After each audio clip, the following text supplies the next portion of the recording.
Good afternoon, everybody. Welcome to our 13th Sigma conference in Punta Cana today.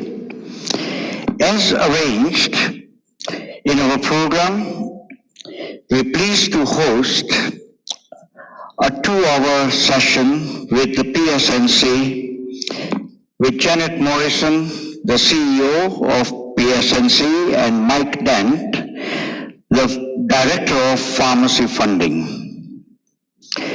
We will start today with a presentation by the PSNC, both the participants from PSNC who are in London, followed by approximately a 90-minute Q&A session. For all our participants in the UK who are on the YouTube channel, please post your questions on the YouTube chat and we will make sure that these are answered. To start with, let me introduce you to Janet Morrison, OBE, PSNC's soon-to-be Community Pharmacy England. She is the CEO, came in almost a year ago in March 2022.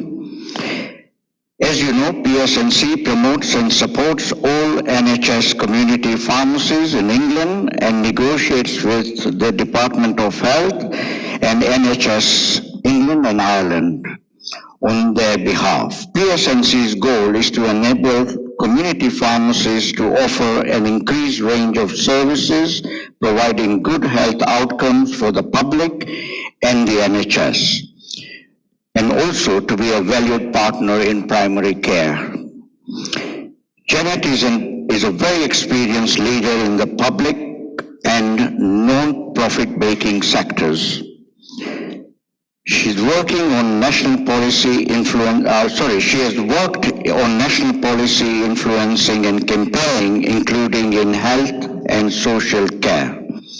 For the last 15 years, she was CEO at Independent Age, a national older people's charity. She was the founder and chair of the Campaign to End Loneliness and CEO of the Blackstock charity, which was working to create a national rehabilitation center in partnership with the NHS.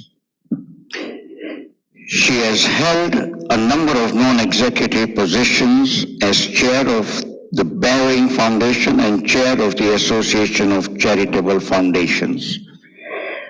Ladies and gentlemen, we're very pleased for Janet to join us today. Janet, over to you. Thank you so much, Barrett, and thank you very much for inviting me to join you today.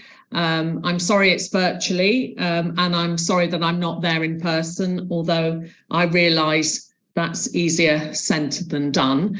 I'd like to give you really an overview of where I see us being at and the work that we're doing on behalf of the whole sector. As you know, I speak very often to contractors, to LPCs and more widely. And so I apologise if some of this is familiar to some of you, but I think it's really important that we get across all of the work that we are doing and the really long-running campaign that we are making to influence the next contractual framework. So if we can move on to my first slide, please. Obviously, the sector is in crisis and we are in danger of significant collapse. And this is a result of years of systemic cuts, 30% in real terms over the last 7 years. And the sector, understandably, is very angry, and contractors are exhausted by the efforts that they're making to keep their businesses afloat and to serve patients, which is, of course, their primary concern. As we've seen recently, the tariff is drifting upwards, but margin remains tight. The transitional payment was reduced to 0 by the Minister Department. We didn't agree to that. And continuing over delivery on margin in fees is putting fees in the coming year under pressure, because obviously the department is working super hard to keep us within that 5-year funding envelope. And that's a real problem for us. Wherever we might be over-earning a little bit in one place, then of course they're pulling it back in another place. Price concessions have been a really significant issue in the last 6 months, and we see those as a symptom of the overall real pressures that are being faced across the system. CAT-M prices are so low, and global supply issues are really volatile and challenging, and that really suggests that just the small scale switches and price concessions is not working, but it suggests the need for more fundamental reform. And of course, all pharmacy owners are very aware of, they've got massive capacity issues in terms of rising staff costs, spiralling locum fees, caused very much, I feel, by the recruitment of pharmacists into PCNs. And that has just created this shortage, and we're therefore trying to do more and more with less and less staff.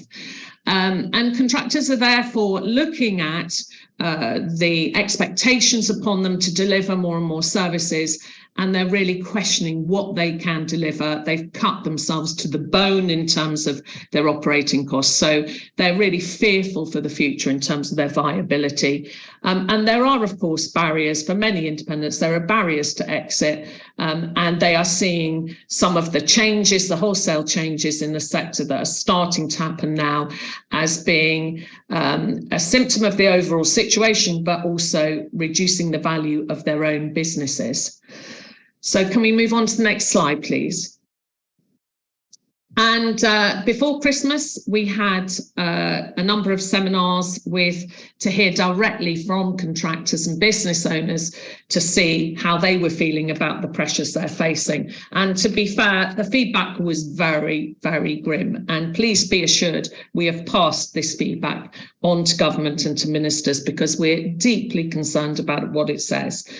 42% of those attending the sessions said that they would not be able to keep their business going beyond a year.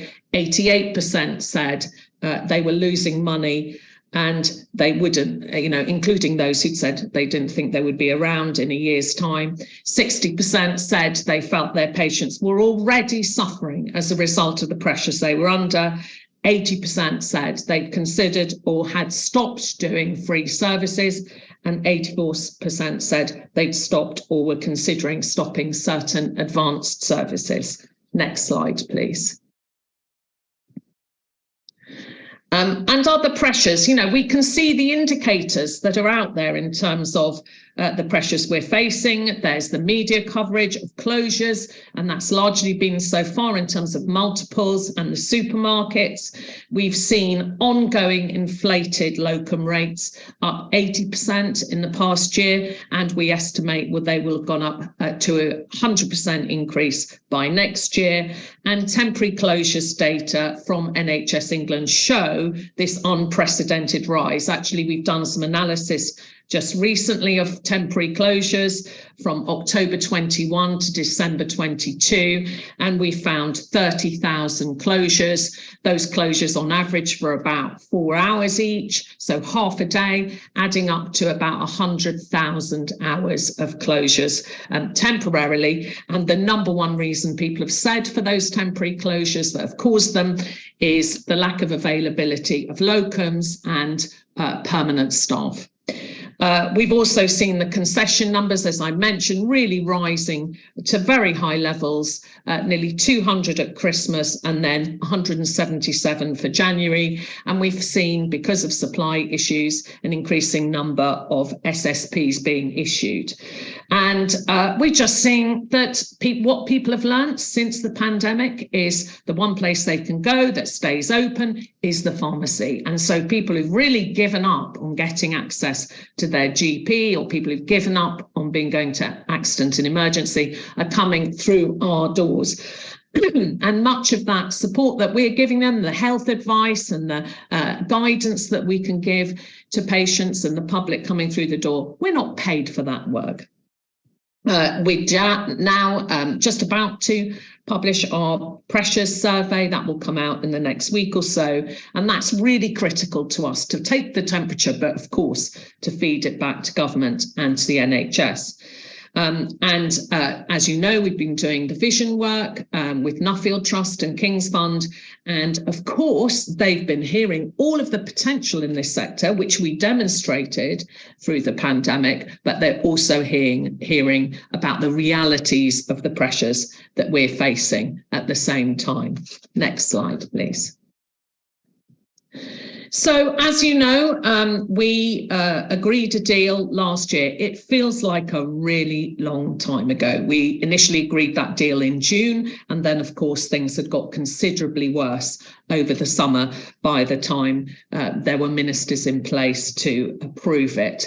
And through the summer, obviously, we started seeing the indicators. Since then, of course, things have got much, much worse with rising inflation.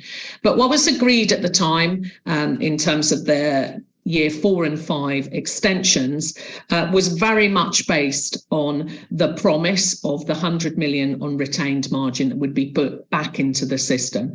And we were very clear that we absolutely would not have agreed anything if they hadn't really moved after we had to fight pretty hard to get that 100 million. I have to say, though, the retained margin was running much higher than 100 million. And I don't think it's something that business owners, contractors were expecting to pay back. So actually, it's a little bit not a visible win for many people in terms of their cash flow. But nevertheless, we knew it was simply unaffordable for pharmacies to be taking on that level of retained margin. And that's been divided up 50 million in the previous year and 50 million for 23-24. The other plans alongside that were for PQS to continue with funding of 75 million in year 4 and in year 5, although we did manage to argue down to really as minimal as we could go in terms of the expectations, a lot of repetition of training into the requirements for PQS. CPCS had some extension of referrals from urgent and emergency care, and NMS extension to antidepressants. Next slide, please. And then in addition to that, the Department of Health and NHS England were very keen on the introduction of the pharmacy contraception service as really a stepping stone towards making more use of PGDs and in future independent prescribers, which they see very much as the direction of travel that they want to go in. Now, I recognise at the moment that looking at these plans for year 5 feel really we'd question the realism and the feasibility of these plans, and that's something that's very much a live issue for us right now with the department and NHS England. Next slide, please. So going to what we're trying to do at PSNC to really fight the corner of the sector and get the message across. We are obviously actively engaging with ministers and the department to make the case that the crisis is serious, we're at a tipping point, and there is a need for urgent funding. We put a bid in last year as part of our negotiations for 500 million, which would really just be about stabilising the sector and giving us capacity. And we've made it very clear since then that to ministers, when I've met ministers, that we believe at a fork in the road. And that fork in the road is either to continue on the current path and to see the degradation of service and collapse of the sector just because they've starved us deliberately of funding over the last 7 years, or they could be building a future for us, building on the success that we demonstrated during the pandemic, where we delivered more services, we were agile and effective, and patients came to rely upon us. So we've had a bit of a juggling act. I have to be honest, it's a juggling act to talk on the one hand about a crisis, but on the other hand to say we are a potential solution and we could be delivering much more, including being a solution to some of the pressures on GP access, by having a fully funded Pharmacy First service. Now, this builds on what we did in our negotiations last year. We submitted a bid for Pharmacy First service. It was fully costed and worked up. And we went through lots of discussions with the department and NHS England about what it could look like. And of course, they turned it down. And since then, however, we've heard ministers saying quite often things about Pharmacy First. We've been fundamentally clear to the department, you cannot flirt with this idea. It has to be fully funded. And we've been fighting very hard for that. And we're continuing to fight really hard for it. We believe that it's been put forward as a proposal for the primary care recovery plan, and that we should hear about that very soon. But of course, there's no guarantees of that at all. Now, the reason we backed it, I know some people say, why would you be doing that? Why would you increase the footfall? The reason we backed it and we put it forward last year is that it's the nearest thing that we can get to funding for core costs, funding for staffing capacity, and recognising activity we are already doing that we're not getting paid for. And that's the reason why we've backed it as an option. But the key question, of course, will be whether funds can be found. The Treasury have made it very clear that they see NHS funding as a bottomless pit, and they don't want to keep throwing good money after bad. So it really depends what arguments are going on, whether out of NHS money or out of other coffers, and what the Prime Minister's view will be. But of course, if the more funding isn't available, then we face a much more fundamental problem and crisis where we have to think about the radical options that we can take to protect the sector, or at least protect the core of the sector. Because as we've always said to the department, the Minister, the Secretary of State for Health, has a fundamental responsibility to protect or to deliver the safety of medicine supply, and that's what is at risk now. Next slide, please. So other short and medium term areas of work beyond those conversations. We have been talking very actively with the department about price concessions, and Mike can talk to you further about that. This has been a really complex and detailed piece of work. Obviously, the department bases its prices on data they gather, but they end up imposing many of the price concessions which PSNC doesn't agree with or hasn't been satisfied with, and it suggests that there really is a need for longer term solutions because actually the current system just doesn't work when we're under so much pressure with retained margin and the fluctuation of prices.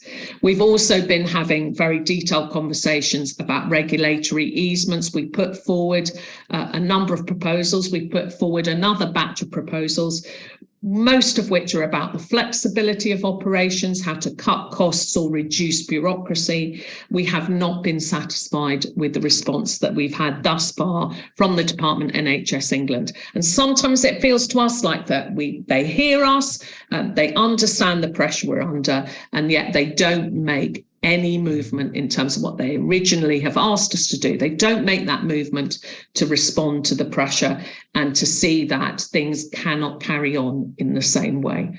Next slide, please. Further medium-term work, and again, I know Mike will cover quite a bit of this, the economic review, which NHS England is preparing to commission. We've been carrying out our own work as well on economic and social value, and we will be looking at alternative funding models. It's clear to me coming in, I'm no way an expert like my colleague Mike is, but it seems to me this funding envelope proposition, this contract does not work, and we have to think about different ways, particularly when if we get over-deliver on services or we over-deliver on fees, then things will be pulled back out of the rest of the envelope, robbing Peter to pay Paul, and that does not make sense. The other areas of work, of course, we have to hold the feet to the fire of both government and NHS England, because as part of this deal where they continue to cut our funding and ask to do more and more to deliver on that funding, they had a side to that bargain, and that was to deliver efficiencies. We're now starting year 5 and they haven't proceeded with any of those, so we'll be pushing on them very hard on supervision and skill mix, and the other proposals, or any other proposals that they can make that will make our lives easier and demonstrate their commitment to that deal. And we'll also be looking at exploring options for developing models for local commissioning. We are completely aware that there is a large-scale change going on within NHS England in terms of delegation down to ICBs, and we have to keep aware of the changes that are happening there, because some could be pretty fundamental in the long term. Next slide, please. So obviously, we have invested a significant amount of additional resources into our influencing and campaigning work. It's fundamentally important now. And I've regarded myself, since I've come in, as from the moment I arrived, I am negotiating, I am influencing for the next contractual framework. And everything we do now has to be about influencing people to think differently about our contract and to think differently about our funding, because we know that by the time we walk into a negotiating room, all the parameters have been set and the Treasury have decided. So everything we do now is not just for the short term, it has to be for the next contractual framework.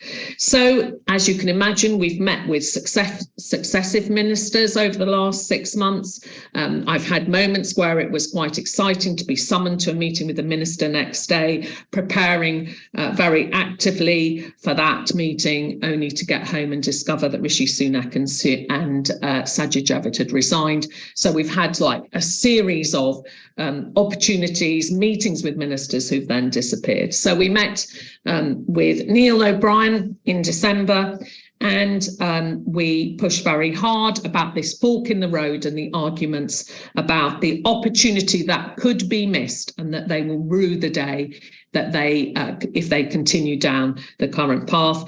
And after that, the department and the minister asked to follow up on more information about Pharmacy First, to investigate how it operates in Wales and Scotland, and showed and demonstrated real interest in the potential of the sector to deliver solutions in the future. And we know that ministers are very keen on that idea about pharmacy being able to relieve pressure on GPs, being accessible, being the front door for the public and patients, and they can see the potential of PGDs and independent prescribers in the future. We've also met recently with Maria Caulfield and hammered home the problems of introducing and making policy pronouncements without having the systems in place to support them. And of course, we made the point that chaos for patients is chaos for pharmacists, but also that's at a time when the sector is under such severe pressure. We've been briefing the Shadow Health team and their advisors, the people who are writing the Labour manifesto. That's critically important. We've got an election coming up within the next year, and therefore we have to be aware about what is the policy that's being shaped by the Shadow Health team and, you know, for a future government potentially. But we also have to realise that we need some pretty good arguments, because any new Labour government will have a massive queue of the NHS and many people calling on them for additional funds. So we have to make sure our arguments are honed and effective. And we've been doing a huge amount of extra influencing with MPs and peers. We put together cross-sector letters by all the umbrella bodies, ourselves and the top 4 operators, to Steve Barclay and to the Prime Minister. We followed up on the Prime Prime Minister's Recovery Forum, where we know that it was great that community pharmacy was in the room, but we know that pharmacy was very much a hot topic in that conversation. And we've got MPs and peers writing to ministers, asking parliamentary questions and rebutting the answers that they get, because it's really important that we make sure they're very informed on all of the arguments and the situation that we're in at the moment. We've engaged with Steve Bryan, who obviously is a friend to the sector and knows us very well as a former minister.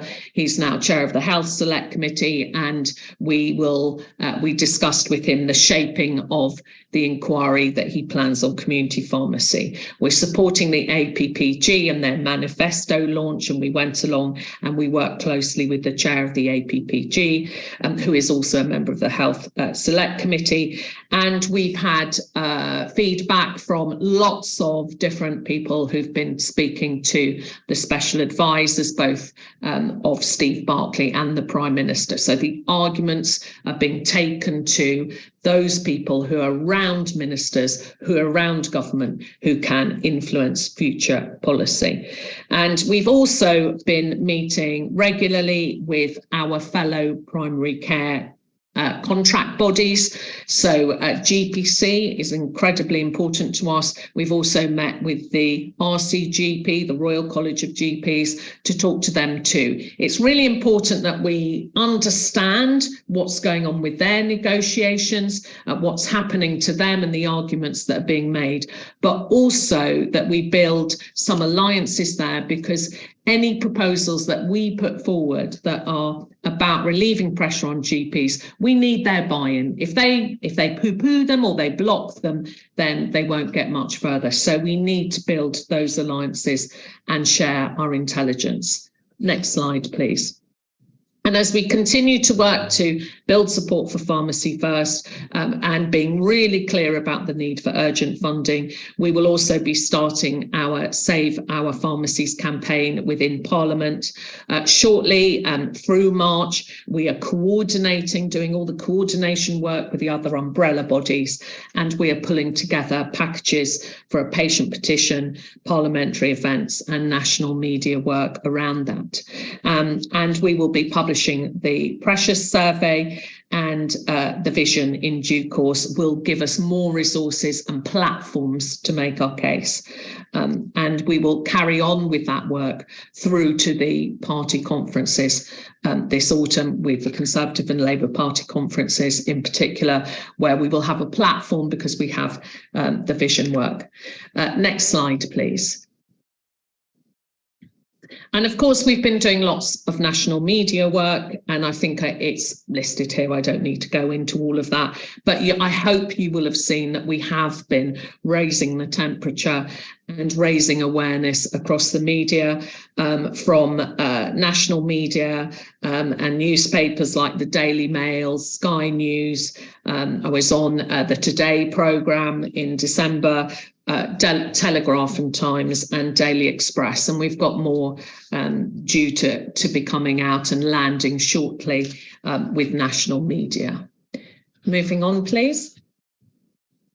And so, as I've mentioned, our long-term goal, whatever happens in this short-term politics and policies that we are pushing on very hard at the moment, our long-term goal has to be to lay the groundwork for the next contractual framework.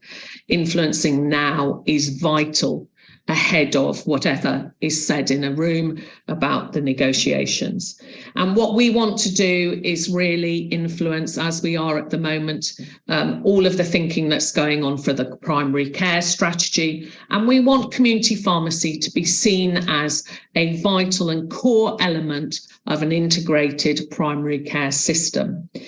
We have commissioned the King's Fund and Nuffield Trust, as I mentioned earlier. We commissioned them to carry out a vision project for us, to consult widely and to engage not just with pharmacy owners and contractors and their staff, but also critically with the Department of Health, with NHS England, with health bodies, patient voice bodies and with ICBs and that emerging NHS map. And the reason that we commissioned them is because they have an inside track. We have already benefited hugely from their knowledge of what's going on in terms of policy development. They're frequently commissioned by both the department and NHS England to carry out policy formulation and policy review. That's really valuable to us, and we know they've been consulted. And so when we talk to them, we know that they have been consulted. They were present at the King's Fund was present at the Primary Care Forum hosted by the Prime Minister, and they were consulted by special advisors about particular policy proposals that we've been putting forward. And that's really valuable. And the reason that we want them to look at the vision and our strategic options is because they have independence and objectivity. Anything they say will carry more weight than things that we say. They can also identify ambition. They can identify also the challenges and maybe challenge us back to think really hard about what we need to do to be the best service that we could be for patients. So I think in all of those ways, it's an important exercise. But they are very aware, as are we, that that we can't just talk about the sunny uplands of the potential and the great things that the sector could do without recognising where we are now. And the biggest challenge will be to make that case about how we can move from where we are now with the right investment into the future and think about the things that will be the enablers for any kind of future vision, which will be around workforce, will be around interoperable IT systems and integration into primary care, which will be about the kinds of premises and platforms that we will need to meet patients' needs. So, you know, there will be a lot of aspiration behind that, but there will be a lot of reality behind that work as well. And we also need to do a PSNC with contractors, with LPCs, with all of you. We need to have a fundamental rethink about how we're funded and how we can possibly plan for the future. Because at the moment, when I first looked at this contract, it talked about transition. It's not clear. Transition to what? And I don't know how any business owner right now could be investing their business or understanding how to develop their business for the future whilst they're under such a stranglehold of cut finances and without that knowledge about where we go from here. So we need to have a rethink, and we need to get to engage fully with the department and with NHS England and get them to plan with us for that future. It's a critical piece of work. Thank you to everyone who will already have engaged. There will be more moments shortly for engagement with their initial report and, of course, with their final report as well. So I think I'm going to stop there on my slides. That takes me to the end of my slides. What I would like to say is, you know, I've heard lots of people feeling very frustrated and angry, and I understand why. I think anyone would be who's stayed open throughout the pandemic, who's responded to every demand that's been made of them within the contract, understand why people are angry and feel under pressure. And I understand why it's critically important that you can see and hear how hard we're working on your behalf. But I also think we do need to understand that these are not easy times. And when I talk to the other contract negotiation bodies, I recognise that they too are fighting their corner and fighting for resources, as are many parts of the NHS. So these are not easy times for anyone. But I do want you to know that we want to be as open and honest as we can be with you. We need your input. We are listening to you, and we do want to find a way forwards where community pharmacy is no longer taken for granted and has the proper basis and foundations to have a healthy future, because I believe you all deliver a really vital service and one which no one can do without. So thank you. I'm now going to pass over to Mike to give you a bit more detail on the funding areas and priorities of work. Thank you. Thank you very much, Janet. Thank you so much for taking us through the journey PSNC are really engaged in. Now to introduce our next speaker from the PSNC, Mike Dent, Director of Pharmacy Funding. Mike has worked for PSNC since 2004. His main focus is on the level and distribution of funding for contractors and related projects such as margin survey and cost inquiries. Prior to this, Mike worked in strategy and finance for Boots. He is a member of the Institute of Chartered Accountants and the Chartered Institute of Marketing, and has a degree in economics from Cambridge. Mike, over to you. Thank you, Barrett, and thank you to the Sigma kind of organization for the invitation. It's great to talk to you guys. I'm sorry that I can't be there, but circumstances kind of conspired against that. I was going to wear, for my speech, the Sigma on Tour t-shirt, you know, the yellow one with all the destinations down the back. My son was wearing it at the weekend, and it freaked me a little bit because it made me think about how long it was, or how long it's been since we went to Mombasa, because he was about that big in Mombasa, and he's now sort of a 6-foot lad. So since Mombasa, we have seen the creation of the NHS board, which may sound quite a small thing, but actually it's huge because it means they have a massive stake and input into our negotiations. We've seen governments change from Labour through coalition to Conservative to with a massive focus on austerity.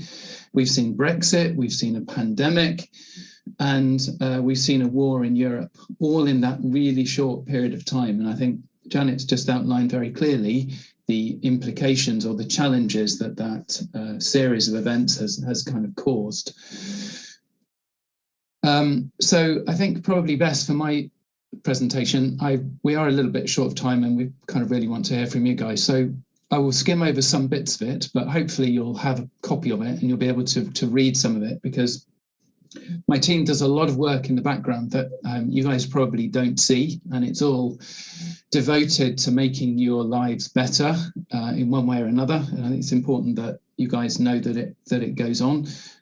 We don't really sing about it for fairly obvious reasons, but it is important. So I'll focus, if I can, on the things that complement what Janet has said. And my first slide, Andy, talks about the economic review. So Janet mentioned this. It's a key part of our prep for future negotiations, and it was a key part of the year 4 and 5 settlement. So those of you with longish memories will remember the cost of service inquiry in 2010.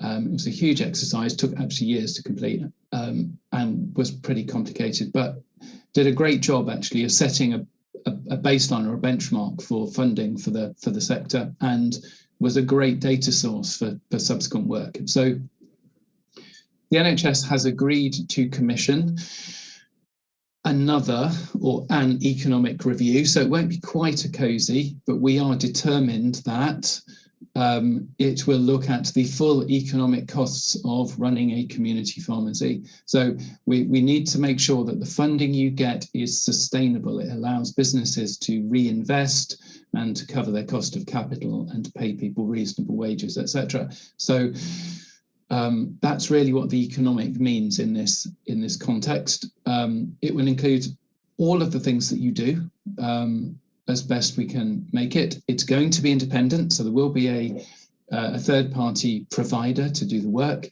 and it will need data from you guys. So we're, at the moment, arguing is probably too strong a word, just finalising the details with the NHS around the objectives of the exercise and the scope of the exercise. But it's an absolutely vital part of our future negotiations, and if we can get the scope and objectives right, then we will be asking you kindly to produce some data, because it's kind of in all our interest. It's a vital thing. So that's the first thing. That's the economic review. If we could move on a slide, please, Andy. Then the second thing is some internal work that we are doing that Janet talked about, which is around the value of pharmacy. So if you remember what happened when the government wrote out and said, we're going to cut your funding by a couple of £100 million, we immediately said, no, you're not, and set about commissioning PwC to do a bit of work to try and demonstrate to the government just how valuable pharmacy was, and to essentially say to them, look, you know, this is a fabulous thing. It's a bit of the NHS that works unequivocally well. Why would you want to break it? So PwC, pretty short of time, did a great bit of work valuing a set of services. So it wasn't the core dispensing activity, but it was a set of services. And it showed that you guys added billions to kind of economic and social value of the country. So what we've done is we've recruited the guy that did the work for PwC, who is now an independent consultant, and we've said to him, please extend the PwC work into new services, and please update it to now for the services that PwC valued before. And that's fine, that's reasonably easy because the methodology is there. We've also asked him to try and work on how you would value the core essential services, okay? Now, I know this is going to seem really odd to you because you see an endless list of, or queue of patients walking into your pharmacy with problems, and you solve their problems. And so your value is immediate and apparent to you on a regular basis every day. What we have to do is to translate that into something that people who allocate resources to different areas of the NHS have an unequivocal reason to invest in community pharmacy, something that is impossible to say no to. So it's a huge bit of work, actually. He's doing a great job so far. We will get it to a point where we can use it in our influencing work, the stuff Janet was talking to you about. So that's the point at which it will become kind of public, if you like. The final thing Janet also mentioned, which is new funding models, which is, it's not a commission project, it's kind of an internal PSNC project. So we created a funding working group as part of the Nuffield Trust work. And we've got a whole bunch of people from the committee who know a lot about funding. We've also got a whole bunch of people from the wider community who know a lot about funding and also have opinions. So it's a great group. It's very, very challenging, but it's got a broad representation from different sectors and a lot of leading kind of thinkers on it. So when the Nuffield thing is finished, our work plan is to do more work on funding models, and I think we'll probably end up using that working group to try and take some of it forward. It is a very, very difficult project because it's not about making the pot or the cake bigger, it's about who gets what share of it and what does payment attach to. So what incentives does it put in place for people to behave in particular ways? So it's actually a really difficult project, but fundamental to moving the sector to a better place, I think. Andy, can you move us on one, please? So then I've got a few slides on a whole bunch of kind of current projects and current work, which I'll gloss over reasonably quickly, if I may, so we can get onto your questions. So the first one is the wider reimbursement reforms. DH consulted on these. They're changing pretty much every bit of the drug tariff. So you'll have seen some stuff on specials and some stuff on changes to discount deduction. And there's a whole bunch of other topics that need to be done. It's the same team that my team and also the DH's team that works on price concessions. So the work has largely been paused while we think about the price concession review. The review itself on concessions has been a massive focus of my team's effort for the last few months. I think I can say, using margin survey data, that Q4 last year and Q1 last year saw very little overall concession margin. Q2, which was July, August and September of last year, did see concessions margin at a positive level on overall, and also at kind of a level that matches history, if you like, apart from those 2 quarters I quoted a minute ago. The difficulty we have is that it varies by line and by contractor. And the review itself is looking at a package of measures, although, as Janet rightly pointed out, our drug prices are so low, something more fundamental probably needs to happen rather than just focus on price concessions. So I'll leave that there because I imagine it would be a question someone will ask, and we can go into more detail if we get a chance. Next slide, Andy, talks about margin survey. Just to remind you, this is ongoing. It's every month. It works on independent invoices. It's analysed quarterly and the adjustments are phased in. Again, that may be a question that comes up in the question, so I'll go into detail if we need to. The key thing is all of the concession lines are in scope of the margin survey. There's a lot of work goes on in our prescription audit team, so they are effectively responsible for holding the BSA to account for pricing errors, and we have a system which we use, which we developed to do that, which is constantly being changed to reflect the changes that happen at the BSA in terms of how it works and what the contractual requirements are. Again, it's one of those activities, happens in the dark, no one sees it, but actually it saves millions for contractors. So it's a really important bit of the PSNC offering, I suppose. Next slide, Andy, please. So then there's a whole load of work around updating the drug tariff every month. So putting new lines in, taking old lines out, moving things between categories, making sure the prices are right, applying for discount not deducted status for products, applying for special container products. So our funding and contract subcommittee loves this stuff. They're all over it like a rash, and they get very, very excited and keep saying we need to do more and more and more of this, because it all goes to making your income as accurate and stable and high as possible. And as part of that, we are pretty relentless in challenging the accuracy of product and pricing information on the Dictionary of Medicines and Devices. So Andy, next slide, please. We do work on pricing concessions, but we also talk to the DH's supply teams, talk about real shortages, and we talk to manufacturers and wholesalers to understand the market. And for any kind of manufacturers and wholesalers in the audience, can I just say thank you, because it's absolutely vital that we get a genuine, true understanding of what's happening in the market. And of course, we work very closely with the BSA because they're absolutely vital to making sure that you guys get paid properly every month. Thank you. So my last slide, this is kind of a scary one, really, and it's probably a Mike slide rather than a PSNC slide, but we've got some pretty stiff headwinds at the moment, and I'm not sure they're going to resolve that quickly, because we talked about the big forces that have happened since Mombasa a few minutes ago. We've got masses of inflation at the moment. It's not unprecedented, but it's at pretty high levels, and it's not just going to go away. And that means interest rates are going to stay high. And if interest rates are high, not only your cost growing, but your borrowing cost is going to be high. And also we've got government around the world that borrowed huge amounts of money to deal with the implementation of COVID kind of practices. And that money is now really expensive. So governments are quite hamstrung on what they can do.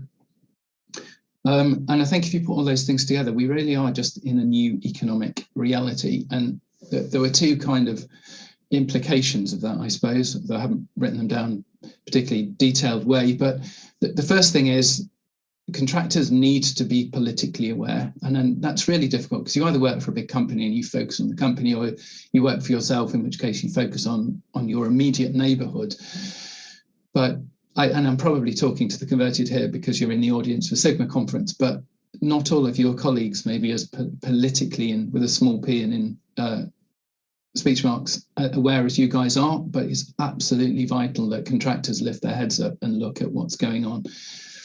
And the second thing is, and this is the economist stroke accountant in me, we can't deny this economic environment. We can't control it, we can't change it. It's going to stay there for a while. Energy prices will be high, even if the Ukraine gets sorted, because A, the companies are used to charging you that much, and it's going to be really hard to reduce the prices. And secondly, because the green agenda is going to take over, and that means expensive energy, right? So we just cannot deny this environment, which means that when you're looking at your business, you need to be super rational. And I got seek help if you need to at the bottom. That was more about you just have to have so many skills to do your job. And actually, if the business bit is something you find difficult, please seek help. Make sure that you talk to someone who can help you do proper cash flow forecasts and interpret things, because it's going to be a very unforgiving place for all of us, I think, in the next few years. Good. Well, thank you. Look, I didn't mean to end on a downbeat note, but it's something I stress a lot about. So I wanted to just kind of plant that seed, really. So I'm going to hand back now to Barrett so that we can do some questions and answers. Very much, Mike. Thank you so much. Thank you both, Janet and you, Mike, for this. Now we'll move over to a Q&A session, and for that particular session, I'm going to invite Rob Darracott, who will chair this Q&A session.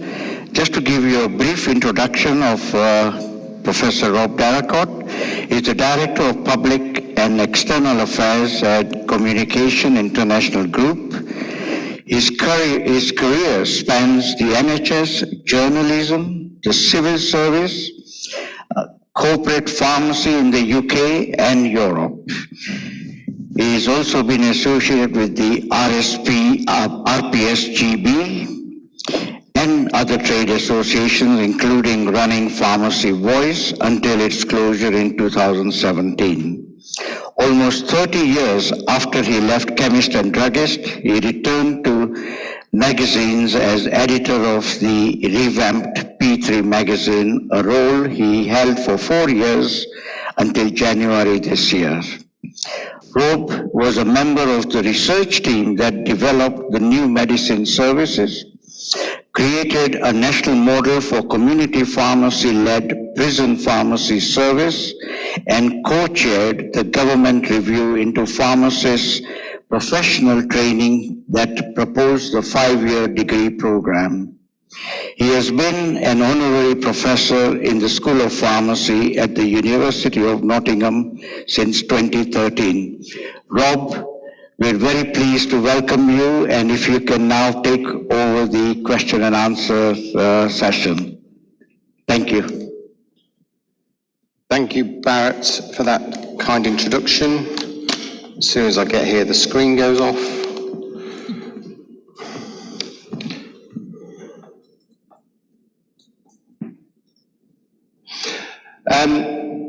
Janet, Mike, can I add my welcome to both of you? Thank you very much for those excellent presentations. You covered a hell of a lot of ground, but fortunately we've got some more ground to cover, I think. I've got a number of pre-submitted questions from those here as well as those on the way. We've also got people in the room, so there may be questions which appear at the time. And as Barrett has already said, there are people watching this live, and they have a route to submit questions to via the chat box on the YouTube feed. And then hopefully there are people in the room who will pass me new things as those things come in.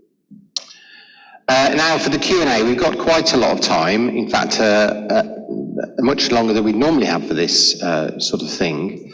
So for the sake of keeping things on track, I'm going to try and run Q&A on a series of key themes, because it could be very, very bitty with lots of bits and pieces coming from all over the material that you've given us, the presentation you've given us. So I'll give you a bit of an insight now into what those key themes are, so that if we start going down a particular path and you say, well, when are we going to talk about services, or when are we going to talk about reimbursement, then I just wanted to let you know the order that I'm going to take these things. So I'm going to talk about the big picture. We're going to talk about the big picture first, then we're going to talk about achieving influence, then we're going to talk about the contract. Firstly, the general issues, and then we've got some questions about going forward and what the next set of contractual arrangements might look like. We've then got some questions about specific services. Then there's reimbursement. There's obviously a balance between national and local commissioning service development, etc., before we finish up with some general issues about the workforce. So that's the sort of order, and I'm very grateful to everybody who's submitted questions so far, and we'll pitch straight in now with the first theme, which is a sort of an overall picture. So, Janet, you mentioned the strategic review and the work of the King's Fund and the Nuffield Trust. So the first question is, are they on track to deliver against the timescale you set out at the beginning? I think, thank you, Rob. I think broadly, King's Fund and Nuffield are on track.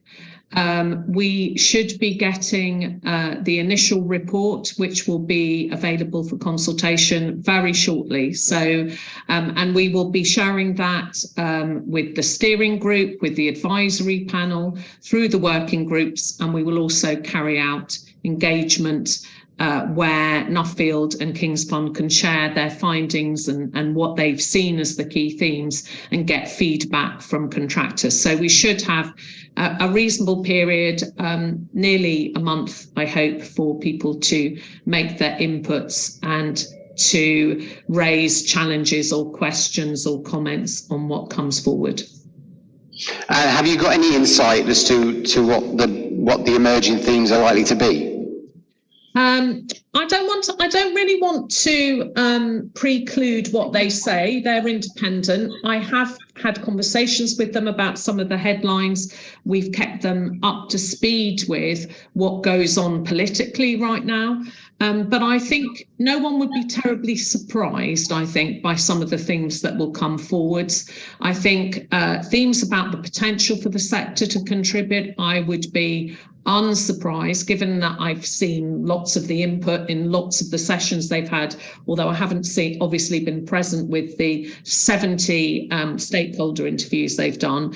But I wouldn't be surprised if they'll be talking about the things that community pharmacy could do in things like prevention, in terms of medicine optimization, long-term conditions and things like that.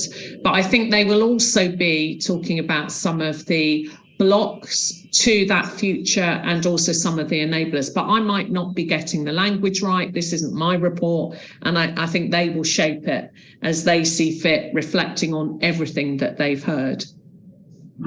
Okay, thank you. And I think you're absolutely right about the value of having an independent presentation of that material back in the form of the report. So let's just, I've got a question from somebody who's here at the conference, who writes, assuming that services are going to be integral to the community pharmacy model of the future, over what period do you see any transformation from an overwhelmingly supply model to a service provider model taking place?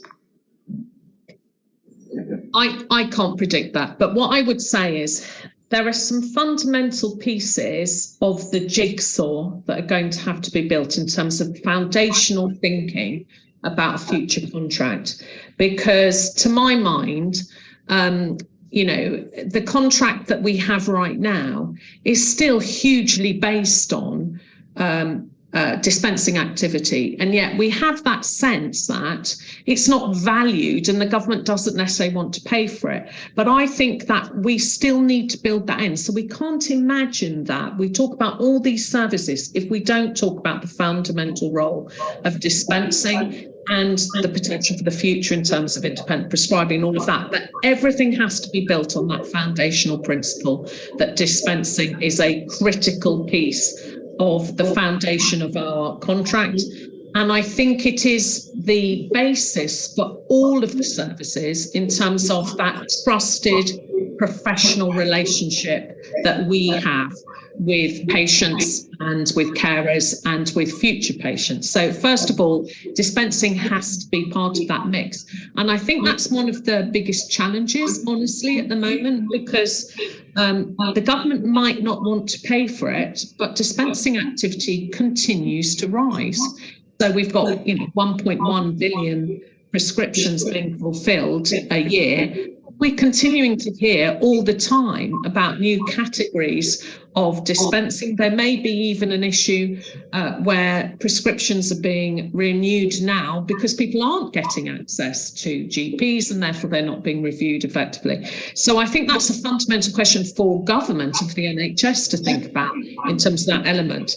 But in terms of services, what we will need to do through the vision work, but then also building on that, Community Pharmacy England, as we will have to do, is to look at the rollout of the most substantive and strategically valuable service elements, because what I see now in the contract is some bitty services that don't add up to a sustainable operational future for contractors. And so what we're going to have to look on is dispensing. Then we need to look at pharmacy first and the potential for developing that. And then we need to evaluate each of those service areas and to say which are the most sustainable and valuable to build on. And I think that's the piece of work that I've yet to see, but I can see some thinking coming out in the working groups where we're talking about this. And I hope that we'll get some sense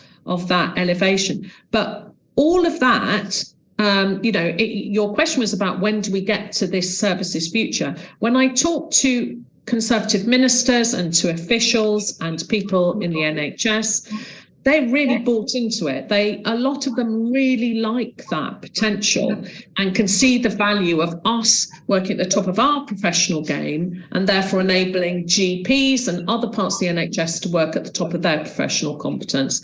But that is all predicated on there being sufficient funding in the pot to be able to have what is a wish list of services. If there isn't sufficient funding and the government doesn't move in any way, then that's just a wish list. It's not realistic because the dispensing is such a significant portion of our activity. So something will have to shift.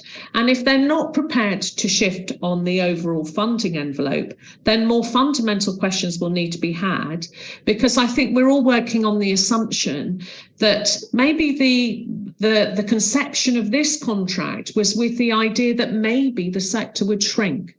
And maybe there were too many pharmacies. Maybe that was one of the drivers, we suspect, from the architects of our contract. But in fact, it doesn't work, because what they've done is squeeze everyone to such an uneconomic basis that the whole sector is fragile and we're at the risk of collapse. So I think that the government and NHS have to come clean, really, about you can't have all this icing on the cake if the cake's unstable. And so I think that there's some really big questions there. So we need to build to it. So I can't tell you, because the way we're going right now, what I've said to the people that I talk to in government and NHS is the way you're going now is we're starting on degradation of service, and even the aspirations for this contract won't be met because it's actually going to be a failed experiment in investing in services if that's just uneconomic to deliver it. So there's lots of questions there, but I can't give a firm answer. I'm not sure enough that the King's Fund will provide all of it, but we will work towards ourselves after that report comes out to develop our own strategy and to weigh up what elements of work we will continue to have to do, prepare for the next contract. Okay, I think we might have a live question. So have we got a microphone? By the way, I think that was a great answer, Janet.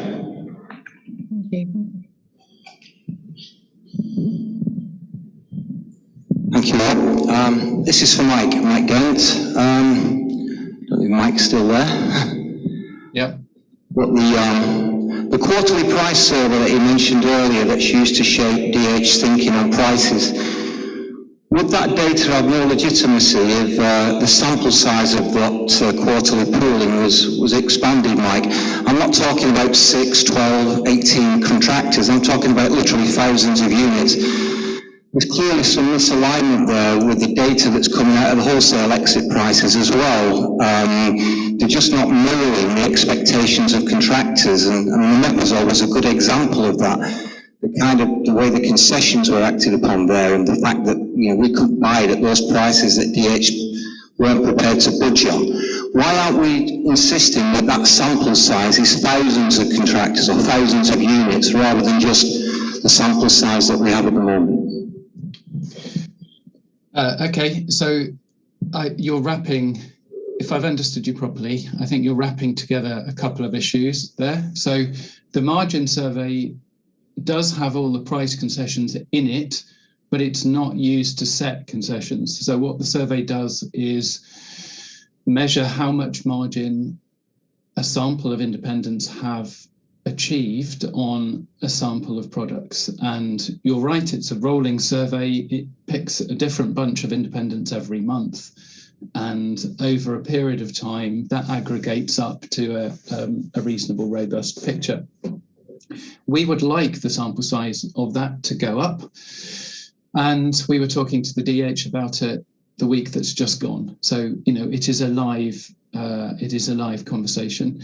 In terms of setting prices for price concessions, the DH does that by asking the people who provide data to them under their information powers, which is gathered on a quarterly basis and used to set CAT-M. They also, for the products that we say we think there's a problem with these products, go and tell us immediately how much you've got and how much you're selling it at. And that list it includes things, as I believe, that are fringe, that are not necessarily crisis products at the point in time, but may well be. So there's quite a lot going on. The margin survey does its job robustly and regularly and is used to set overall CAT-M prices. CAT-M prices also vary according to manufacturers' selling out prices. So if we go to your omeprazole example, as long as there is a reasonable amount of money in the system overall, then the prices of something like omeprazole would go up, and then over time DH would gather data from manufacturers and wholesalers about how much they bought and sold at, and then CAT-M will float upwards. And then if omeprazole price declines, then that process kind of rolls forward. So contractors get squeezed when prices go up, and then they have a kind of bonus period when prices go down, right? So CAT-M itself is priced, or reimbursement prices arise because of the margin survey, but also what's happening generally across the market on purchase prices. And also, as Janet mentioned earlier, we've got the 100 million, so that's also feeding into kind of CAT-M reimbursement at the moment. So it's really quite, I'm assuming someone's going to ask me a very precise price concession question at some point, but the system is so carefully or coordinated and interlinked, it's very difficult to kind of extract a particular thing and say, we need to solve that particular thing, because it's part of a much bigger system. Okay, thank you. There's another question in the audience. I got a question for Janet. Janet, on the scale of 1 to 5, how optimistic are you that we'll have an interim agreement in the next few months? Oh, you're trying to pin me down with the journalists chairing the session and journalists online. Honestly, I'm going to give you the most honest answer I can possibly give you. I think that there are many, many voices across the NHS who are crying out for more money, whether that be unions, whether that be parts of primary care, all parts of the NHS.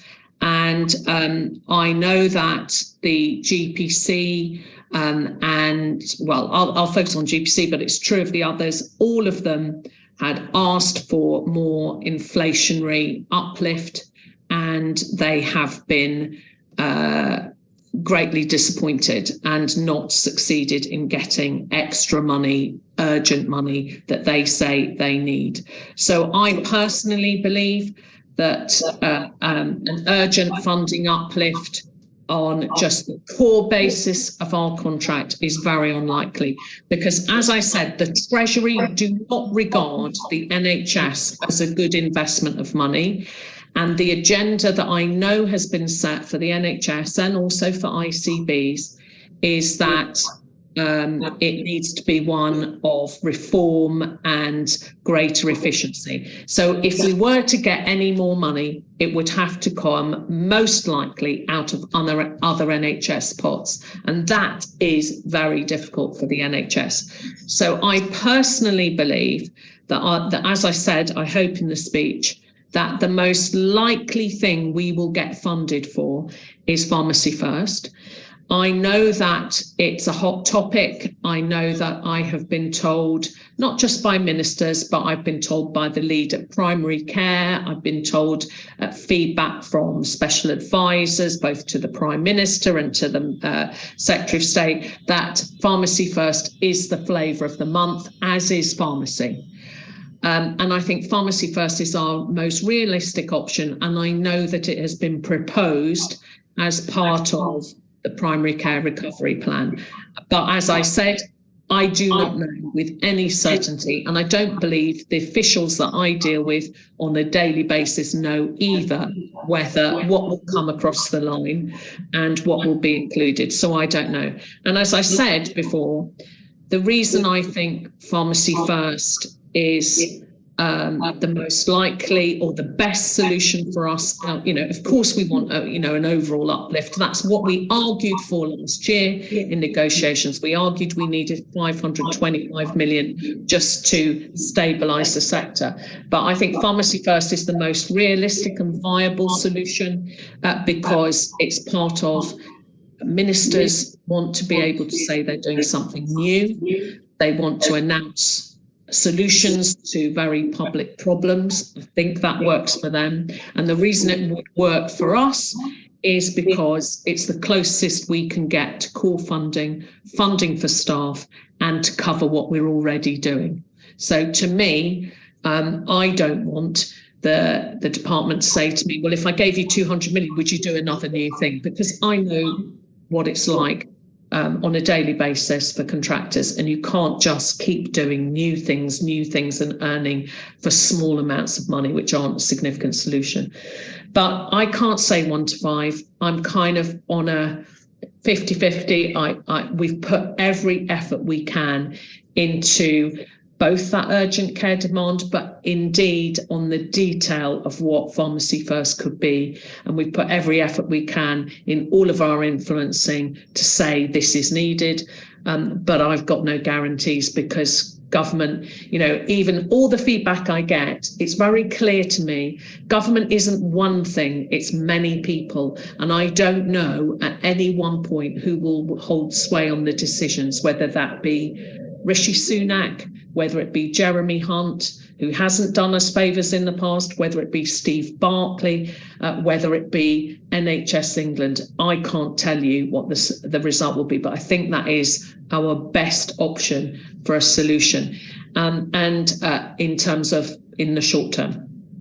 And even with the contractual framework, I'll be honest with you, I don't know when that will be, because I've heard informally that the spending review runs for an additional year beyond 2024 to 2025, and that there's a possibility that there'll be a rollover settlement, and that's something I've swapped notes with the GPC. So I don't know whether I'm going to be in negotiation this summer or next summer, and I don't know what arrangements will be made.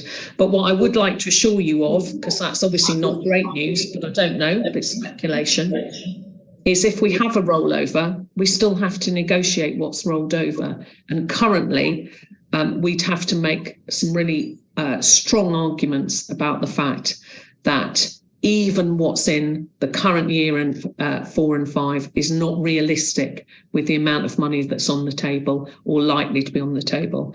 So yeah, it's I wish I could give you more certainty. I wish I knew. But what I would say is we're working incredibly hard. There is stuff you will see in public. You will see, what we say in the press. You'll see that all the activity we're doing in the public.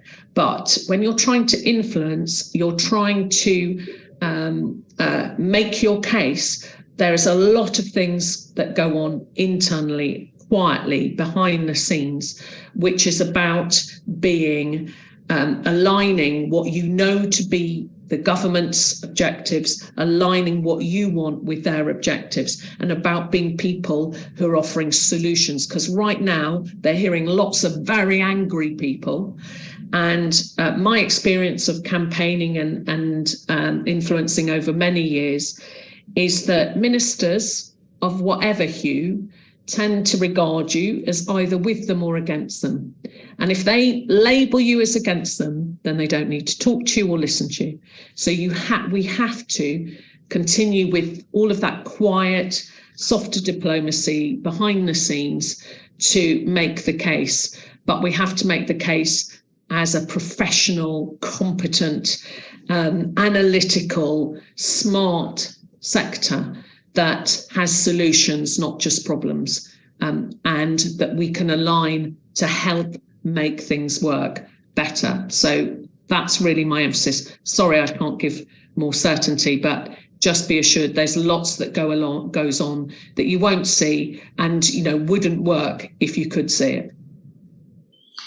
Okay, thank you. I'm going to move us on to some questions now about how you get influence, Janet. So I'm going to give you all the questions. I'm going to give you about 4 or 5 in a row and just how people have written them. So to start us off, you said shortly after joining PSNC, we've been talking to the wrong people in government. Are you now talking to the right people? Then I've got a question which says, that's how I'm going to put that last. I'll just read this one as it was written. At what point do you stop talking to the tin-eared Tories and start talking earnestly to Labour? ? I've got a question that's come in, I've got on my phone here, so that's been either from somebody who's here or somebody who's watching us, from Babav Shah, I hope I've said that right. It's great that PSNC are putting resources into influencing politicians.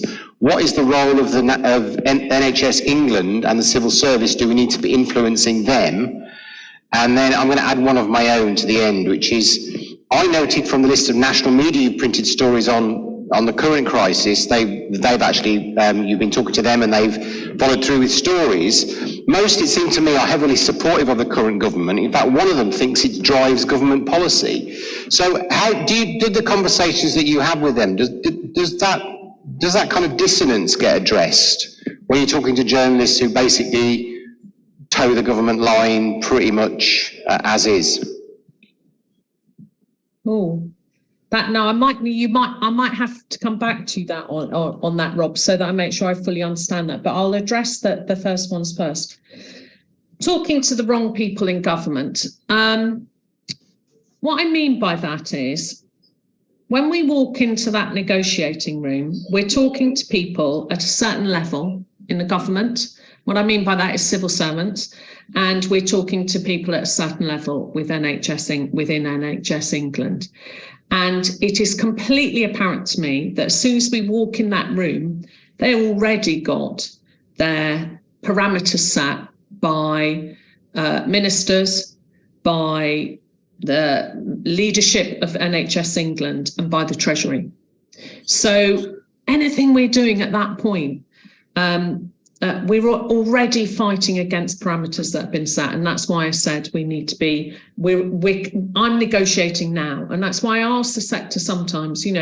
Are we doing all the right things in the way we speak and the way we talk to each other to project a really serious-minded and united sector? So that would be a question there. Are we talking to the wrong people? We have to talk to those people that we talk to. I actually did get a little bit of pushback from the civil servants that I deal with every day, where they said, oh, I hear you've been talking to the wrong people, Janet. And I said, you know what I mean. What I mean is we have to talk to more of the people higher up who influence those that make those political decisions. I bet that there are many, many people right now who would love to be talking directly to the Chancellor of the Exchequer to the Prime Minister and to Steve Barclay. And that's not that easy, but we need to understand all of the people around them who influence their thinking, whether that be in the political parties, whether that be in Westminster, MPs who they have to reply to, they have an obligation, and peers who they have an obligation to reply to, whether we're understanding the think tanks that influence the creation of policy, and whether we're thinking about the special advisors, all those forces around them that make pharmacy rise up the level of priority and become a talking issue. And I think we are doing that, and I think we are rising up.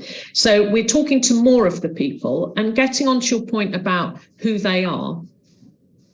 Who I talk to, I talk very regularly to my opposite number as a civil servant, and to their bosses and colleagues, because obviously we deal with a lot of teams within Department of Health, and Mike, on a daily basis, my other colleagues on a daily basis.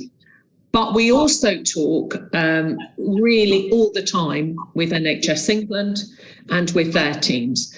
And one of the things that I had to work out since arriving in this job, to be completely honest, was not to see them as both the same thing.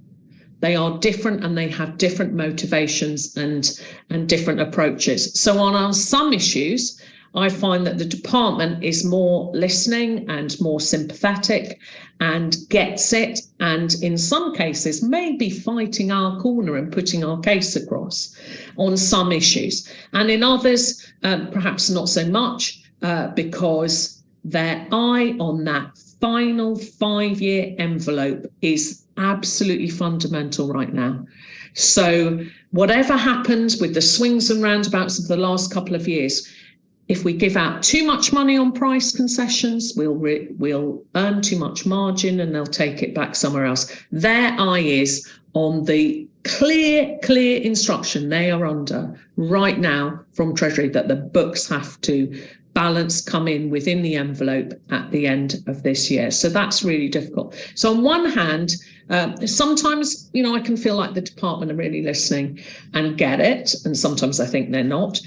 Same goes for NHS England. I think NHS England have a miraculous ability to talk to you about all the pressures and constraints and whatever, and then carry on their merry, sweet way, doing their business as usual, doing a bit of communications about go to pharmacy, doing a bit of, their usual stuff, without actually recognizing that something has to give, and conversations I've been having with them, really in the last few months about saying, you cannot afford all the aspirations you have, what's going to give?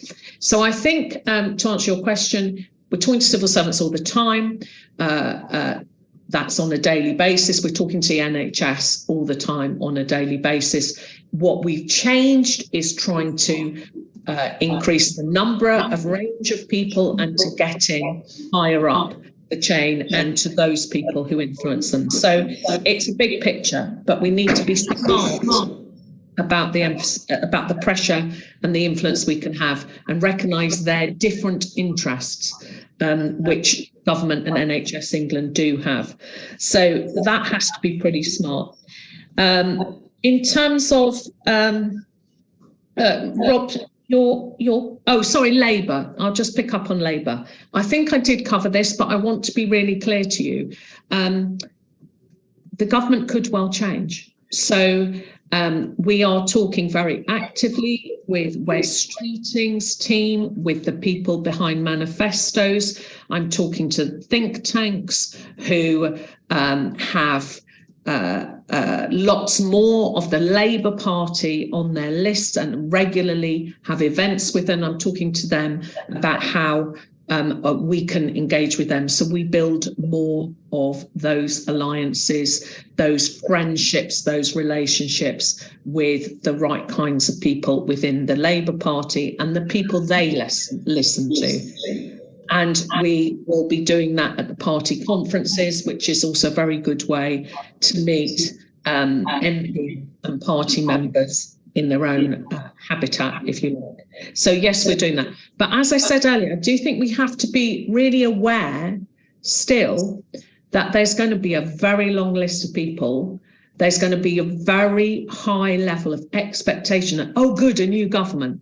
And that's what Labour are going to have to manage, because they know, as Mike said, the economic situation we are in is extremely pressing, and it will not be any better or different when Labour come in. Well, some things might be better, some things be worse. So actually, we're still going to have to argue the case, not just because we think we're right, but because we think we have solutions that align what they will want to do, what's important to them, with our objectives and outcomes for pharmacies and ultimately for patients. And we have to be really, really clear in everything we say to them that we are driven by better health outcomes, better results for patients.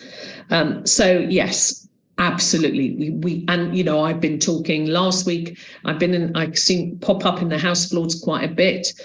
You will have noticed they've been very vocal, but I was talking to some Lib Dems last week, some crossbenchers the week before, talking to people on other benches. So all the time, these are people who have sway. We must talk to them. Rob, I just want to check with you about the dissonance point. Would you just like to point out? Are you saying that sometimes the journalists have their own agenda, and we will be looked at, or our messaging goes through their lens and not necessarily the true messaging of what we want to get across? Would you just clarify that for me? No, I'm saying I think that the Daily Express, the Daily Mail and the Telegraph are all government supporting organs. It's their government that's creating the issue for pharmacy and are not responding to anything. And yet they're very happy to me to talk about being part of a campaign to save pharmacies. I think so the biggest coverage that we have had in the press has been Telegraph, Daily Mail, and some degree the Times as well, but those Daily Mail primarily running a campaign on that. I think there is a political issue around why they're covering it, but there are other factors too. They are known to be, for example, Daily Mail is known to be a paper that focuses on consumer issues, and it's known to be a paper that focuses on consumer issues for the older consumer, aging population. And if you think about who relies on pharmacies, our content will align very clearly with a lot of their readers' issues. And if my father's 93, I talk to him about my job or whatever, he will get in quite a panic if he thinks the pharmacy he depends on might be in crisis. And I think that would be true for lots of people. We have to get our messaging across in all different media platforms. And that is the point of working with Nuffield and King's Fund and building alliances with the think tanks on the left, and to think more about getting the coverage in places like The Guardian and Independent as well, to try to ensure that we're getting our messaging across to the right audiences. But at the same time, it's not just media is on many platforms, as we know, but also getting our message across with the Today programme, with Sky News, with the BBC, with Channel 4. That's all incredibly important as well.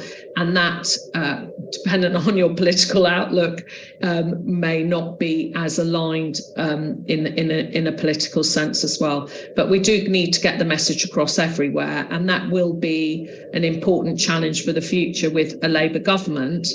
But nevertheless, all MPs take notice of postbag, and in the past I campaigned a lot on social care and the future of that. That postbag got bigger, and that meant that MPs and politicians listened a little bit more to that. That matters. So whatever happens in the next few weeks, with whatever announcements do come forward or don't come forward, we will continue to campaign really hard, because we have to keep us up the list of priorities for everyone. But Labour may be more of a challenge. We'll have to see, but that's why we've got to work pretty hard on that as well. Okay, Ian, is this about this? Yes, it is, Rob. Carry on then. It's about this influencing. Janet, was it wise to release your hand as regards strike action, potential for strike action at the beginning? Question. Yeah, good point. I think that the department and NHS England were very aware that the PSNC committee were having some very in-depth and robust conversations about what action we could take to get our message across, that we could not meet the expectations, continue to meet the expectations of the contract without additional money. And I think for a considerable period of time, they were both very concerned about that, and they were worried about what might happen. I don't think they're not worried, and I can't reveal more of my hand right this minute. But this is a very live issue with us. But I have to say that strike action, once you're in the, as I said, influencing is at many levels. And I think strike action is at that point where, as I said, ministers think you're either with them or you're against them. And once you get to that point, it really is your last resort. So I'm not sure how effective that kind of path, if it was open to us, would be. But I think the quiet diplomacy of continuing to offer to be a solution and to be really evidence-based, be really analytical, to understand the propositions you're putting forward and be able to defend them is far more persuasive and important. But I understand the level of anger amongst contractors, of course, and I'm not saying it's not appropriate for contractors to take their own steps. And I think that we will continue to have conversations with the department and NHS England about whether what they're planning to roll out, if there is no more money, is feasible. And I will continue to argue about that and discuss that with them. But at the same time, I'm not preventing anyone from doing what they think they need to do.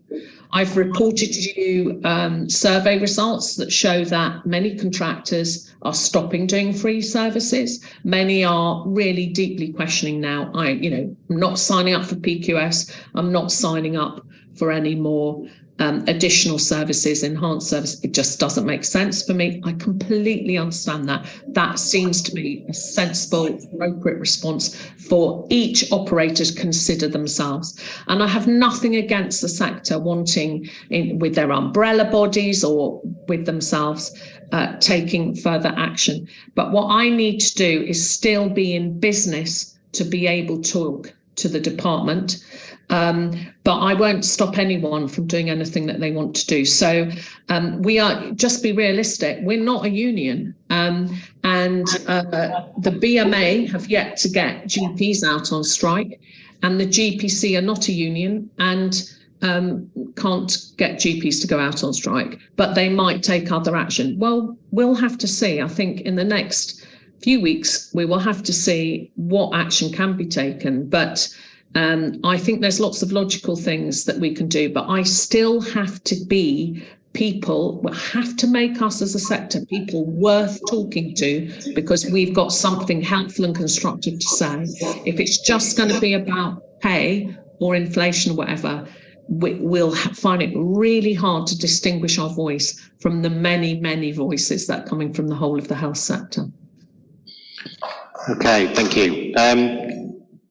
Janet, can we just finish this bit off by asking if there's anything practical that contractors, pharmacy owners can do to support the influencing effort right now? Well, we have been asking pharmacy owners to write to their MPs and to keep the pressure up like that. We will be asking, we will be rolling out a campaign with the Save Our Pharmacies. I think it's pretty much a done deal that we'll be sending out some posters for contractors to put in their windows and to talk to the public about. I think that's quite important because we are the place where patients and the public take out their anger and frustration. So I think being able to explain why and what's happening is really important. And I hope that we can continue to talk to you all about the rolling out of that campaign and talk to you about how you can help us put the pressure on. We are setting up all the time media companies to come and meet pharmacists and to see the pressures and to hear from them directly. And we'll continue to ask you to provide us with the stories and the evidence that we can use. So it's an ongoing process, but please do engage and do help us. The pressure survey has closed now, but we've got a record number of responses to us, and that's incredibly valuable. And as I said, every single letter I get from a contractor, I pass on to my opposite numbers in the NHS and in the department. I redact them so I don't put the detail of those bits. So all of that is useful and we will pass it on appropriately. So yes, please keep abreast as we unroll the campaign, the Save Our Pharmacies campaign. Please do keep abreast of that and help us out with it. Thank you. Okay, I've got a couple of general questions now about the contract. So one about whether there's a negative around not engaging with pharmacists in some of the discussions you have about the future, and whether there are any plans to have conversations with the people actually delivering the services front line, so talking to people as pharmacists rather than pharmacy owners and operators. And I'd link that with a question from Bipin Patel. Is PSNC doing anything to put some sense into the NHS decision makers to stop recruitment of pharmacists into general practices and PCNs? And if not, why not? Because clearly there's a professional drift into other areas of practice, and whether that's, I know that's an issue, yeah. But have you got a response to those two? Yeah, so firstly, please share some thoughts with me actually about that in terms of how to reach pharmacists better. I would really like to get ideas on that. So I'm all ears to how we can do that better.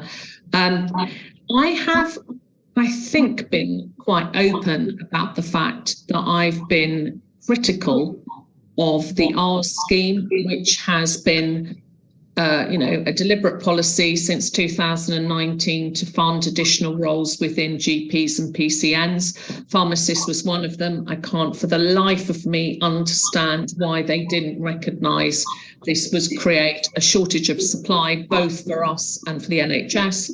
And I can't for the life of me understand why they didn't realise that would then cause spiralling costs whenever there's a shortage. So I think they should have done more work on that before they introduced it.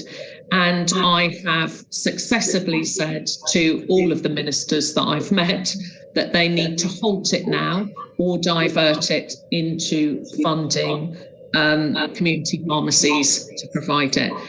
I think that this is one of the most ridiculous parts of how the NHS can sometimes interpret integration, which is just say, oh, we'll just hire people in, when most GP surgeries, as we know, are living right next door to at least one, if not a number of pharmacies. So if you want to have better integration, work with what is there.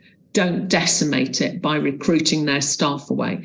Now, if you mention about pharmacists, I'm sure if you follow my Twitter feed, which I wouldn't recommend because it's pretty brutal, you will notice that there's an awful lot of locum pharmacists who have expressed their views very strongly to me about having said that, and I will continue to say it because I just think it's been a disaster, and I'll continue to say that. But can I say, I'm not critical of locum pharmacists. I'm not critical of career development for pharmacists across all sectors. It makes sense, and why wouldn't you want to do that? But I think anything that makes it on top of a dreadful deal for pharmacists, anything that raises the cost of workforce to that extent is just a disaster, and it should be stopped. I've been told it was a manifesto commitment, so it's hard to do. I'm questioning whether the NHS can show any better health outcomes from community pharmacists stuck in a room within a PCN. So you can tell I feel very strongly about it. And yeah, that continues to be our position, and we continue to argue it with ministers and with both the department and NHS England. Okay, thank you. A couple of general questions about your, planning going forward. So you probably can't answer this first one, but there's a question here which is, what are your expectations for the next contract deal? You can't be anticipating a deal with no financial uplift whatsoever, question mark. And then I've also got one from Vikesh Patel, who asks, will any new 5-year contract have a review point built in? Is that something that the experience of the last 4 years tells us that maybe there's a need for a break clause somewhere? Yeah. Yeah. Well, we're well beyond broken, aren't we? We obviously can't carry on with the current format of a contract and the current amount of money.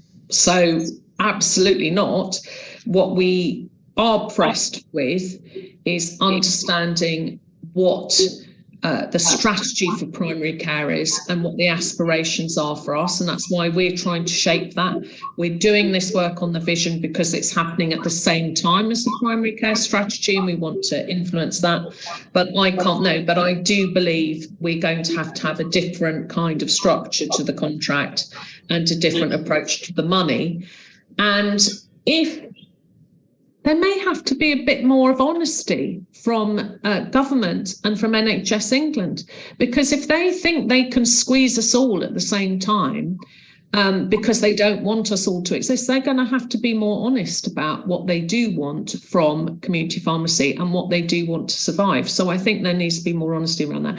There's a lot of things that will need to change, I think.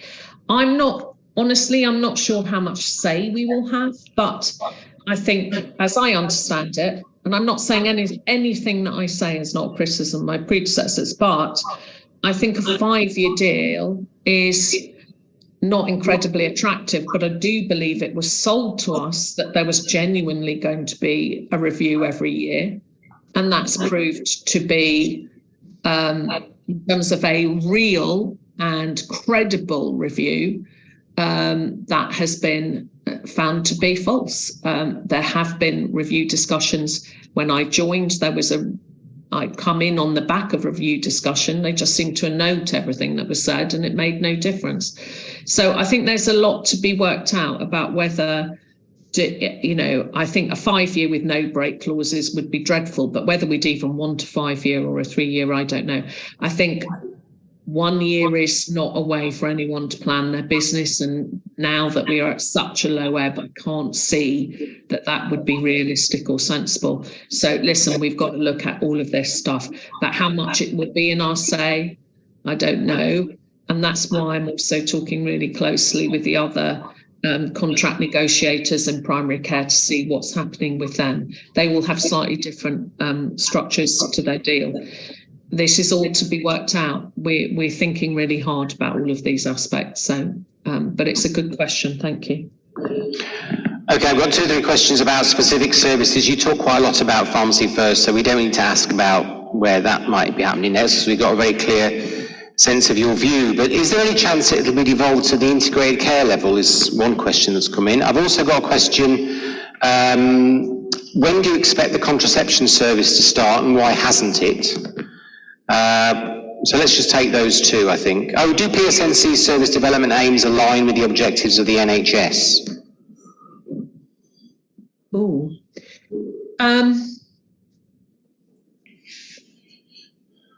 On services, I think that we are aspirational. We can see the massive potential of community pharmacy to deliver more services. But as I said, it's got to be on firm foundations, and we've got to think about all elements that make it work. When I visit a pharmacy and I see a pharmacist or a pharmacy owner juggling between screens to look at drugs prices and trying to order the drugs that they need, switching with screens that deal with emails about CPCS, or switching within other systems to look at NMS or DMS, whatever, all of these other elements that they could be doing. It just doesn't make any sense. So I think that there's quite a lot that will need to be thought about when you talk about aspirations for services, about integration, about interoperability, about workforce, about what kind of facilities and premises we need, about what kind of supervision and skill mix we need. Because at the moment, my perception is too many services, too many roads lead to the pharmacist, and that's just putting immense pressure on. So I think there's a lot to be worked out. Do I know where the NHS stand on their aspirations for services? Honestly, I don't, but I know that politically ministers get it, or current ministers get it, but do I know where they're landing? I don't know. I think they do think there's a lot of potential for us, but there's also some prejudices within the NHS, and there's certainly some barriers about attitudes towards pharmacies, about whether we have the same standards in terms of over-prescribing, for example. That's definitely a barrier. So I don't know, but I think that they can see the potential. They on the ICBs, we don't know yet, and we're talking all the time to LPCs to understand the emerging picture. I think that increasing devolution, there's a high chance that will continue, or grow as part of the NHS strategy. The challenge there is that primary care struggles to get its voice heard within the ICB system of itself, let alone community pharmacy. And I think there will be very differential approaches, dependent often on who leads on primary care, who leads on pharmacy, the networks and relationships that exist in those areas. So I think it's very problematic.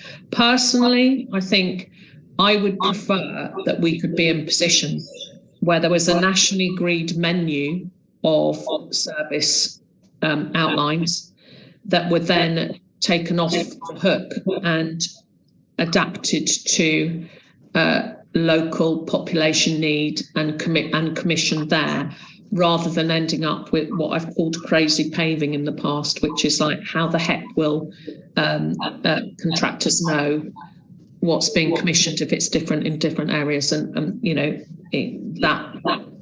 has come up actually in things that have been told to Nuffield and Kingsfund. So we don't know, but I mean, the suspicion is ICBs, more things will be pushed down there, and therefore we've got to think hard about how and understand how that's developing. Contraception service, look, this is quite a mute live issue about timings. The original delay was because the IT wasn't in place, and for the life of me, I cannot understand why the aspirations for new policy aren't accompanied by the operational necessities, which is that the IT is in place. So that's why it's been delayed. But I am asking the question right now, if we don't get any more money, whether year 5 is really doable and realistic. It's kind of a live topic, but there's a good chance that it will rollout will continue, and the aspiration was that it would start by the beginning of the next year 5. So watch this space. I think there's likely to be news on that shortly, but it's quite a live issue at the moment.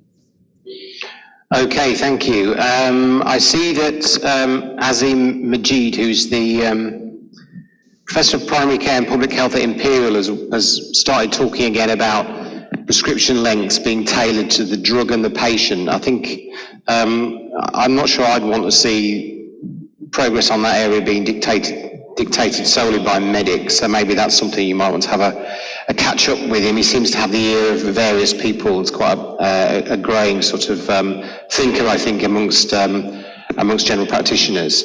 Right, 5-minute warning. So if anybody in the room has got an initial question they want to ask while we've got Janet here, but I've got a couple of slightly random ones now, but I think they're really great questions that have come in. So again, a question you might not want to answer, Janet, but I'm going to ask it anyway. How many pharmacies do you think will close in the next 12 months? And then a really nice one from Art Kimmage, who asks, if a big corporate multiple were to exit the market, or at least radically downsize in the next 12 months, I wonder who we might be thinking about, what impact would that have on PSNC day-to-day work and government thinking about the sector? I'm very disappointed that no one wants to ask tons of questions of Mike. But anyway, how many will close? We don't. I think there's one coming, Janet. All right. We'll get to that shortly. How many will close? I don't know, but I think that we've seen Lloyd's announcement about Sainsbury's. I think the other supermarkets are also thinking very hard. So I think there's quite a lot of either consolidation or sales that will go on. I think the bit we really don't know is whether they will continue, whether they'll be able to sell when they're looking to sell, and also what the situation is for independents, honestly. Because from my experience, look, I'm new to this sector, but from my experience, independents are hanging on in there and just working harder and harder to try and make ends meet and handle cash flow. But I don't know how much longer people can go on. So what I've talked about to the government, I think they are understanding this now. And I've had other people who are not in government, but who talk to them a lot, say as well, they think they're understanding it. But I think there's a risk. We've only had about 900 permanent closures over the last 5-7 years, but I would think that we could see of that order or more. And that's what I've warned the government about. And what I think the risk with that is not just the actual closures. We've heard Steve Barclay say before he doesn't care, but if that the remaining pharmacies in the locality are so fragile that they may not be able to pick up the slack of many thousands of patients who need repeat prescriptions, and the disruption is just frightful and awful. And we've got 53% of the population on repeat prescriptions, so that matters. On the big multiples, there's a lot of speculation about what the impact of that is. We've got to see how the dust settles, haven't we, and see what will happen. But unfortunately, news like this does have an impact. They are getting nervous in government about this, that actually we haven't been crying wolf and this is the realities. But we'll have to see how the dust settles and how that impacts on the sector itself, and where the closures happen or where they're bought. So I don't know how the lie of the land. We will take, we keep a regular eye on that, but at the moment there isn't public data on any of that, so we don't know. So we'll always keep a watching eye on it and a watching brief on it, and the department are fully aware also, so they will be keeping a regular eye on it. So yeah, it's watch this space, isn't it, to see how things land. But I can't say that with any glee, because I think its patients are affected, and it's of course the staff and the owners of pharmacies who are really struggling and having to work harder and harder just to stay afloat. So it's pretty awful. Okay, last question to somebody in the room. Emmett. Thank you, Chairman. I'm really impressed with the way Janet has dealt with the questions, and I think the honesty. But what I really want to say is the approach I think taken is a sensible approach, because combat are so sharp destroyed my profession, and I think we are having to rebuild relationships with the Department of Health, NHS and others from a very different base. My question is about the rational location of pharmacies and possible consolidation of pharmacy network. At some point, we may have to look at both. At what point would we need to look at rational location of pharmacies that is properly integrated with the rest of primary care?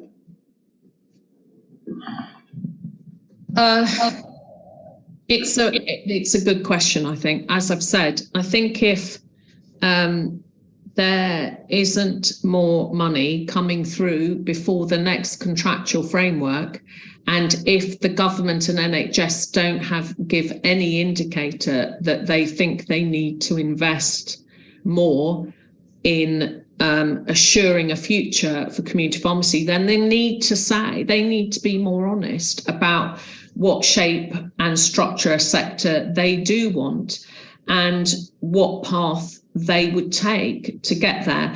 But I think it is something we need to think about as well as a sector. But I'm a little bit cautious about saying that, because firstly, I'm fighting very, very hard to try and get additional resources and to shape a more favourable contractual framework next time. But it's an obvious question, isn't it? If there isn't going to be more money and it cannot sustain the network as it is now, something would have to give, either what they ask of us, either in terms of managing demand or in terms of the scale and scope of the current sector. So it's a really important question. I think we need to see how things develop over the next few months. But I think that will have to be a really live question, because there's no point, as I've said earlier, there's no point talking about massive aspirations about all these services we can provide if they're simply going to keep us on this downward trajectory of funding. Just makes no sense. So yeah, we're going to have to say, come on, be honest, talk sense, be rational. What can you afford? And yeah, that's one of the debates that will have to be had if we can't get more out of them. Thank you very much, Janet. I'm now just, all I've got to do is to say thank you, Mike. Mike's details are actually on the screen here. So if you've got a question that you want to ask him, mike.dent@psnc.org.uk, and he will be more than willing to go into all the detail that you need. Is that right, Mike? Totally, yes, Rob. Thank you. No problem. Barrett, the floor is yours.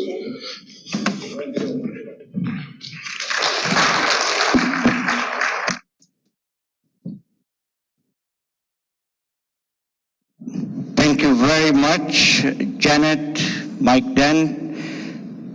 I must admit I've had PSNC at Sigma conferences for many years, but this has been probably one of the best sessions we've had. 2 hours of it. I think, thank you, Janet and Mike, for giving us your time on Sunday. Really appreciate it. I think this deserves a huge round of applause. Thank you. This is on YouTube, so people back at home can watch this. People on the plane can watch it. Mike and Janet, thank you again and good night. Thank you.